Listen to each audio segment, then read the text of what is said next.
والسلام على أشرف المرسلين محمد عليه أفضل الصلاة وأزكى التسليم. Assalamu alaikum wa rahmatullahi ta'ala wa barakatuh. Depuis longtemps, je répète aux musulmans et à mes concitoyens que je suis suisse de nationalité, égyptien de mémoire, musulman de religion, européen de culture, universaliste de principe, marocain et mauricien d'adoption. Vous avez sûrement dû remarquer que ce que je viens de dire ne me décrit pas, mais que c'est plutôt tiré d'un livre de notre conférencier intitulé Mon intime conviction.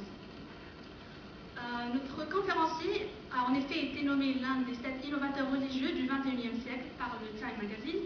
Il figure aussi dans le classement des 100 personnes les plus influentes au monde, un classement qui a été fait par Prospect UK Magazine et Foreign Policy in the USA. Actuellement, notre conférencier est un professeur d'études islamiques contemporaines à l'université d'Oxford au Royaume-Uni. Il est aussi un professeur invité au Qatar à la faculté des études islamiques. He is a senior research fellow à l'université d'Oshisha, Kyoto au Japon, et expert consultant dans diverses commissions attachées au Parlement de Bruxelles. La liste s'avère être beaucoup plus longue si je ne m'arrête pas d'ici. Donc voilà, mesdames, mesdemoiselles, messieurs, je vous souhaite la bienvenue parmi nous aujourd'hui. Je vous remercie très chaleureusement pour avoir répondu présent en un aussi grand nombre. Et c'est-à-dire que je profite de l'occasion pour remercier les organisateurs aussi, le lycée Moulay Youssef, l'association des parents d'élèves et les étudiants eux-mêmes qui ont déployé beaucoup d'efforts pour que cet événement ait pu avoir lieu et qu'on soit tous ensemble ici pour assister à cette conférence sous le thème « Vivre en Occident tout en préservant nos valeurs ». Alors, bon nombre d'entre vous êtes des étudiants et beaucoup souhaitent poursuivre leurs études en Occident. Et pour ce faire, un minimum de savoir-vivre dans un environnement totalement différent est requis. Et même pour les personnes qui n'ont pas cette vision et qui souhaitent rester dans nos pays respectifs, on est amené à vivre avec des étrangers, si ce n'est physiquement, c'est à travers le flux important d'idéologies qui nous proviennent de l'Occident. Et donc le sujet est très pertinent et intéressant, et on aurait pu trouver de conférenciers meilleurs que celui que nous accueillons aujourd'hui. Une personne d'un point aussi riche culturellement et intellectuellement, et peut être considéré comme étant un modèle de référence parce qu'il a non seulement su préserver ses valeurs en Occident, mais il joue aussi le rôle de médiateur entre le monde oriental et celui occidental en prenant part à diverses discussions interculturelles et intracommunautaires. Sans plus tarder, mesdames, mesdemoiselles, messieurs, je vous présente M. Taleb Ramadan.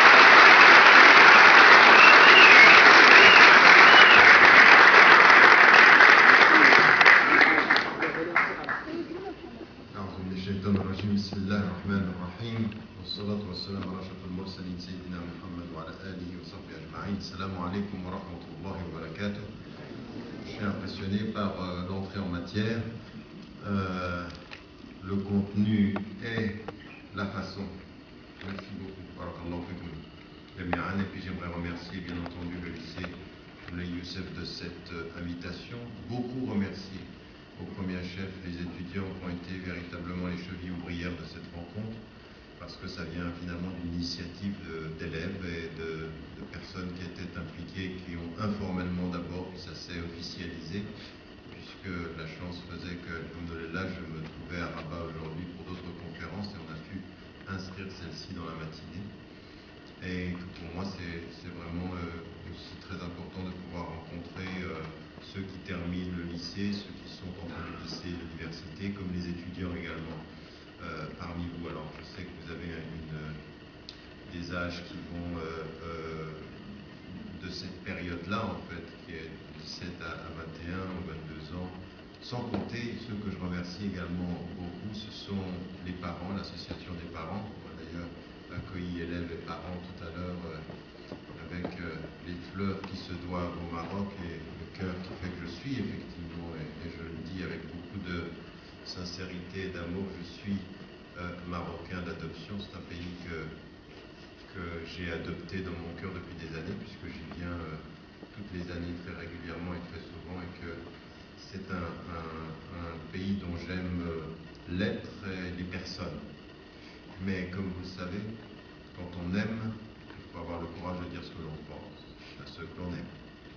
Et donc à un moment donné, vous allez vous rendre compte dans ce que je vais vous dire qu'il y a des appels à la responsabilisation de ce que vous êtes en tant que femme, en tant qu'homme, en tant que jeune marocaine et marocain, les parents parmi vous comme les enseignants entendront ceci, mais je vous le dis parce que j'ai quelques inquiétudes sur ce que je vois parfois des comportements des jeunes filles et des jeunes hommes qui se rendent en France.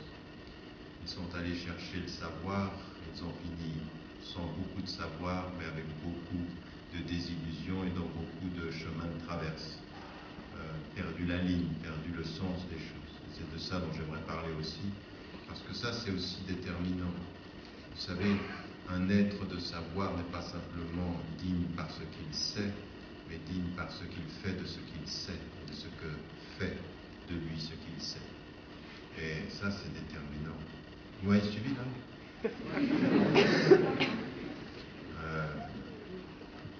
J'espère.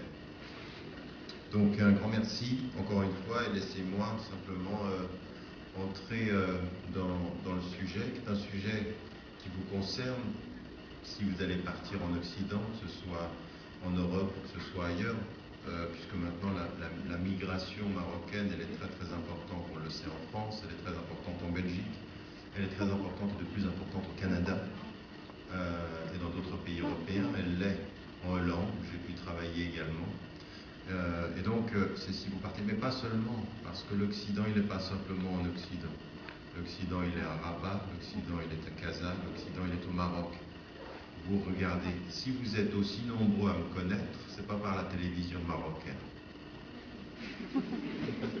C'est par la c'est par la télévision française que vous regardez, ou par YouTube, ou parce que quelqu'un vous a dit, et en particulier ça passe beaucoup par Paris, ça passe beaucoup par l'Europe. Et donc vous êtes très liés à ce qui se passe en Europe, même ici. Je vois des comportements de... J'ai enseigné pendant quelques années dans une université à Casablanca comme professeur invité, et j'ai pu me rendre compte à des moments donnés, j'avais l'impression que j'étais en Europe. Et pas simplement j'étais en Europe parce que par la façon dont, par ce qu'on disait, par les informations qu'on partageait, mais par le comportement, par l'attitude. Je ne voyais pas la différence à des moments donnés. Je vais même vous dire, je vais même vous choquer, j'ai même vu des comportements sociaux plus choquants au Maroc que j'ai pu voir en Occident. Et donc ça fait peur. Ça veut dire que vous êtes peut-être indépendant politiquement, faites attention de ne pas être colonisé comportementalement. C'est-à-dire que quand vous êtes colonisé par le comportement et que l'Occident vous paraît tellement beau dans ce qu'il vous offre que vous finissez par plus savoir qui vous êtes dans ce que vous prenez, vous êtes perdu. Donc on est bien ici au cœur d'une question qui touche tout le monde. On dit Occident, mais finalement on dit par rapport à une culture, par rapport à des valeurs, par rapport à ce que l'on a envie d'être. Non pas pour diaboliser l'Occident, parce que moi je suis un occidental, je suis profondément occidental, je suis né, j'ai vécu toute ma vie en Occident, je suis un Européen, et je suis un Européen qui a voyagé à travers l'Occident et qui est de culture occidentale. Mais il y a une chose que l'on m'a appris depuis que je suis petit, c'est que tu n'es pas contre l'Occident tant qu'en étant occidental, tu n'agis pas contre tes valeurs et tes principes. Donc tes principes sont les piliers de ce que tu vas habiller ensuite de ta culture. Alors après, on peut être un Marocain perdu et on peut être un occidental orienté.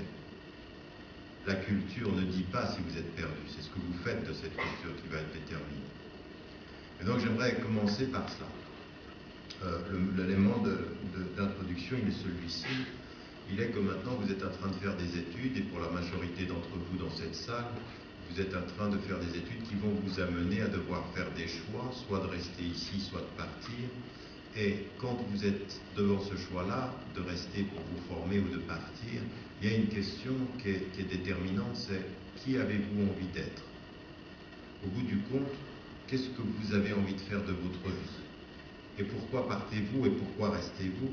Et ça, ce que l'on a envie d'être, c'est une question de fond, c'est-à-dire que, encore une fois, le système en Afrique, et pour vous en Afrique du Nord, ici au Maroc, fait que malheureusement, ce qui aurait été extraordinaire, c'est que tout le système d'enseignement puisse être dans l'excellence ici.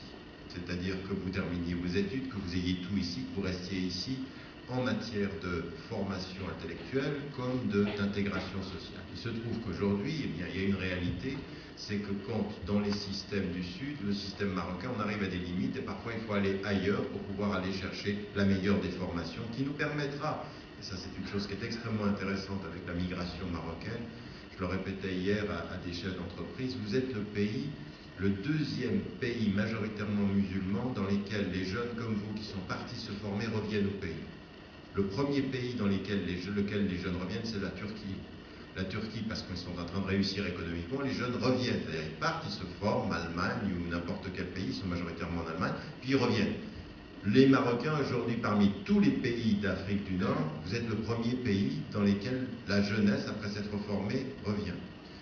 Mais ça reste quand même une minorité qui revient. Et puis vous avez parmi ceux qui restent, ceux qui savent qui ils sont. Et puis vous avez parmi ceux qui restent, ceux qui ne savent plus ni qui ils sont, ni où ils sont, ni où ils vont. Ils ne savent plus rien. Ils ont été mangés par plein de choses. Et ça, ce qui est important, c'est qu'avant de partir, quand on a votre âge, il faut se poser ces questions-là. On ne se les pose pas quand on s'est perdu, on se les pose avant de partir, quand on veut s'orienter, dire qu'est-ce que je veux être, qui est-ce que je veux être, et qu'est-ce que je veux faire. Pourquoi est-ce que je fais ceci? Et là, j'aimerais vous dire une chose. Je vais vous dire une chose que vous devez prendre en plein dans la figure. En plein dans la figure. Dans les communautés majoritairement marocaines d'Occident, en particulier, je prends la Hollande, ou la Belgique, ou le nord de la France, les garçons comme les filles, je parle d'une majorité, sans que ce soit tout le monde, ont une mauvaise réputation comportementale. Quand j'étais en Hollande, et qu'on me parlait de ces jeunes Hollandais qui sont d'origine du Maroc, qui sont aujourd'hui dans les prisons du Maroc, qui sont dans la drogue, qui sont dans la délinquance, qui sont dans la prostitution, qui sont dans la marginalité sociale, eh bien, j'ai même rencontré des Turcs qui me disaient des Marocains, notre problème concernant l'islam, ça vient des Marocains. Au point qu'on en arrive à un racisme intra-musulman entre les Turcs qui disent, regarde, ils ne savent pas se tenir. Et moi, je peux vous dire une chose, à un moment donné, je suis allé avec un éducateur social dans les rues de Rotterdam et j'ai rencontré des jeunes Marocains, c'est à la limite de l'insulte. C'est à la limite de l'insulte. Donc on a toute une catégorie de population, de jeunes qui sont nés, qui se sont éduqués là-bas, et d'autres qui peuvent partir, et qui ont un comportement qui donne une mauvaise réputation. Alors, vous avez une chance. C'est que vous avez été formés ici, essentiellement dans des familles qui vous ont tenu, parce que sinon vous ne seriez pas là. Donc vous êtes dans des familles qui vous ont cadré. Vous ne partez pas dans les mêmes conditions. Eux, ils sont souvent pauvres, souvent dans la marge sociale, et puis finalement, ils finissent dans la... Mais ce que ça donne comme impression par rapport à la migration marocaine, c'est que moralement et socialement, elle se tient mal. Deuxième élément, un des éléments concernant les jeunes filles, la réalité d'une réputation. Je l'ai entendu à Bruxelles, je l'ai entendu au nord de la France, je l'ai entendu en Hollande, une réputation de jeunes filles qui, aujourd'hui, sont très proches pour certaines. Alors, certaines sont même des immigrés qui sont partis d'ici. Certaines sont nées là-bas et qui sont dans l'attitude qui va de la prostitution à la facilité dans le comportement des relations garçon-fille. Je vous dis ceci parce que ceci, vous ne pouvez pas y échapper, ça va vous revenir. La réputation d'une classe de la migration marocaine qui va vous renvoyer à vous vos responsabilités. Alors moi, je ne suis pas du tout du genre à jeter la pierre en disant de toute façon, on ne s'en occupe pas. Ces populations-là, je suis de ceux qui pensent qu'il faut qu'on les accompagne, qu'il faut qu'il y ait un processus d'éducation, qu'on ne peut pas jeter la pierre à ces populations-là. Mais ça vous renvoie à vous, votre responsabilité. Vous avez une double responsabilité. La première, c'est que vous venez et vous allez aller en Occident éduquer et que vous allez peut-être y vivre éduqué. Et quand on est éduqué, eh bien aujourd'hui, il faut savoir se tenir, pour soi-même et pour les autres. En commençant par se poser la question, tiens, moi qu'est-ce que je veux représenter? Parce qu'au bout du compte, vous ne représentez pas que vous-même. C'est-à-dire que moi, avec la tête que j'ai, je ne représente pas que Tariq Ramadan. Je représente derrière moi, d'abord, le statut de quelqu'un qui veut être un sujet dans le débat, et puis d'un autre côté, aussi des gens qui viennent du Sud, de ceux qui viennent de mon pays, de ceux qui sont des migrants, et puis de ma religion aussi. À partir d'un certain moment, on représente quelque chose. Et il faut se poser la question de savoir qui je veux être dans tout ça. Je veux être quelqu'un qui part en Occident et quand il va voir en Occident qu'il y a du racisme, qu'on n'aime pas beaucoup l'islam, qu'on n'aime pas beaucoup les Arabes, parce qu'on a l'impression que ce que vous voulez faire, c'est prendre de l'argent, eh bien, comment vous allez agir? Est-ce que vous allez être des êtres qui avez la fierté de ce que vous êtes, ou est-ce que vous allez essayer de disparaître, qu'on oublie qui vous êtes, qu'on oublie votre couleur, qu'on oublie votre origine? La question de savoir est-ce que vous êtes des étudiants courageux, ou est-ce que vous êtes des lâches? Mais la première des choses pour savoir si vous êtes courageux et lâche, c'est de vous poser la question de savoir qui vous voulez être. Comment vous allez être par rapport à votre identité? Et ça, il faut vous le poser très jeune. Parce que si vous ne vous posez pas cette question au moment où vous allez partir, vous allez vous perdre dans tout ça. La pression sociale est beaucoup plus forte. Vous savez, le hadith du prophète qui vous dit faites attention, c'est-à-dire que le mouton qui sort du troupeau, celui-ci il est vulnérable, parce que quand vous êtes seul, vous n'êtes pas protégé. Alors vous pouvez partir, et même ici, si vous n'êtes pas dans une famille, si vous n'avez pas de relation de famille, si vous n'avez pas des amis, que vous vous retrouvez seul, vous serez arrogant de penser que vous allez pouvoir tenir. Vous ne pourrez pas tenir seul. Raison pour laquelle il faut que vous pensiez à qui je suis et avec qui j'ai envie d'être. Question aussi très importante. Donc voilà, ça ce sont des questions, et je vous le dis parce que j'aimerais que vous l'entendiez très clairement en matière aussi de ce qui ressort. Ensuite, deuxième question que vous avez à vous poser, avant qu'on vienne au fond de la question, c'est vous allez partir ou vous allez rester pour acquérir quoi? Qu'est-ce que vous voulez acquérir? Qu'est-ce que vous voulez au bout du compte? S'il y en a certains, ils sont très très gentils, ils viennent le cœur sur la main, mais ils ont une pensée, c'est combien d'argent je gagne dans tout ça. Oui. Il y en a, ils pensent que la réussite de la vie, c'est le salaire. C'est le salaire et le prestige social. Il y en a même qui, quand ils me voient moi ou quand je suis un modèle, ils pensent que c'est par le titre, parce qu'il est professeur. Mais tout ça, c'est rien. Parce que être corrompu et professeur, c'est possible. On peut même être président et corrompu. Le titre ne fait rien. C'est-à-dire que quand vous n'avez pas de principe, quand vous n'avez pas le respect de vous-même, tous les titres ne servent à rien. Vous allez chercher quoi? 1, des titres, 2, de l'argent, une réussite sociale, ou est-ce que vous allez chercher des instruments là où ils sont pour devenir des êtres libres avec les instruments du savoir et de l'intelligence contemporaine? Qu'est-ce que vous allez faire là-bas? Donc votre objectif, quel est-il?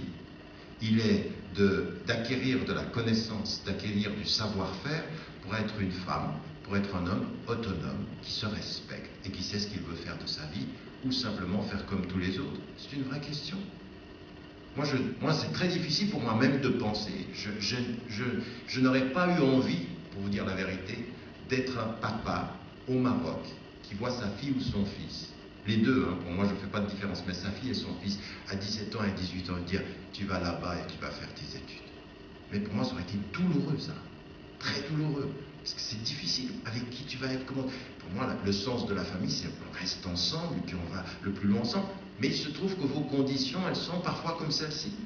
Donc quand ça va être une blessure pour les parents, il faut que ce soit très clair pour les enfants, qu'est-ce que je vais faire? Qu'est-ce que je vais chercher à acquérir? Où est-ce que je vais? Parce que là, vous allez être exposé. Comme vous l'êtes d'ailleurs ici, parce qu'il y en a certains, ils vivent à Rabat comme s'ils étaient à Paris. Et ils ont deux personnalités. Ils rentrent à la maison, oui, tout va bien. Et derrière, dehors, sont pas pareils. Mais j'ai vu à l'université des choses incroyables. J'ai vu des jeunes, je veux dire, ils avaient deux personnalités. Vous savez ce que ça s'appelle? Comment ça s'appelle en psychiatrie? Ça s'appelle la schizophrénie. Des schizophrènes. Les meilleurs quand ils sont devant l'autorité, et excusez-moi du terme, en français on dit des tordus quand il n'y a plus d'autorité. Pas net. On fait des choses par derrière, on n'est pas dans la transparence. Comment vous voulez être digne? Comment vous ne pouvez pas être en paix si vous êtes dans cette situation? La vraie question, c'est de se dire comment je contrebalance les deux. Donc il faut se poser les vraies questions. Qu'est-ce que je vais acquérir? Et puis, il y a une troisième chose, et c'est là où on va rentrer maintenant dans la discussion, c'est que tout est une question de conscience. Tout est une question de conscience. Et il y a une chose que j'aimerais que vous compreniez. La conscience, c'est se poser les questions des priorités de sa vie. Qu'est-ce que j'ai envie d'être? Comment j'ai envie d'agir? Comment j'ai envie de me tenir? Et puis, c'est aussi toutes des choses qui sont passées en vous sans que ça soit verbal. Je dis souvent aux jeunes qui sont issus, pas comme vous, mais qui sont nés en Occident et qui ont des parents qui parfois n'étaient pas équilibrés.